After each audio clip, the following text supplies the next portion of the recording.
Indian റെയിൽവേയുടെ ആധുനികവൽക്കരണത്തിലെ നാഴികക്കല്ലായ Vande Bharat sleeper ട്രെയിനുകൾ എന്ന് സർവീസ് ആരംഭിക്കുമെന്ന ആകാംക്ഷയിലായിരുന്നു രാജ്യത്തെ ദീർഘദൂര യാത്രക്കാർ. ട്രയൽ റണ്ണുകൾ പൂർത്തിയാക്കി ഏറെ നാളായിട്ടും ഉദ്ഘാടനം വൈകിയതിലെ ആശങ്കകൾക്കിടയിലാണ് കേന്ദ്ര റെയിൽവേ മന്ത്രി അശ്വിനി വൈഷ്ണവ് ഒരു സുപ്രധാന പ്രഖ്യാപനം നടത്തിയിരിക്കുന്നത്. ഒന്നല്ല രണ്ട് വന്ദേ ഭാരത് സ്ലീപ്പർ സർവീസുകൾ ഒരുമിച്ച് രാജ്യത്ത് അവതരിപ്പിക്കാനാണ് റെയിൽവേ ലക്ഷ്യമിടുന്നത്.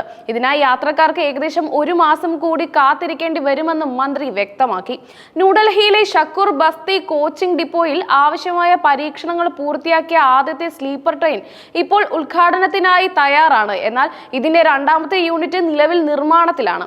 ഒക്ടോബർ 15ഓടെ ഇത് പൂർത്തിയാകാൻ സാധ്യതയുണ്ടെന്നാണ് മന്ത്രിയുടെ അറിയിപ്പ്. രണ്ട് ട്രെയിനുകളും ഒരുമിച്ച് പുറത്തിറക്കും. മാധ്യമങ്ങളോട് സംസാരിക്കവേ അദ്ദേഹം പറഞ്ഞു, ദീർഘദൂര റൂട്ടുകളിൽ സാധാരണ സർവീസുകൾക്ക് മുടക്കമില്ലാതെ തുടർച്ചയായി സർവീസ് നടത്താൻ രണ്ടാമത്തെ ട്രെയിൻ അത്യാവശ്യമാണ്. മെയിൻ്റനൻസിനും മറ്റുമായി ഒരു ട്രെയിൻ മാറ്റിയാൽ പകരം ഓടിക്കാൻ ഒരു ബാക്കപ്പ് യൂണിറ്റ് ഇല്ലാതെ സർവീസ് ആരംഭിക്കുന്നത് പ്രായോഗികമല്ല.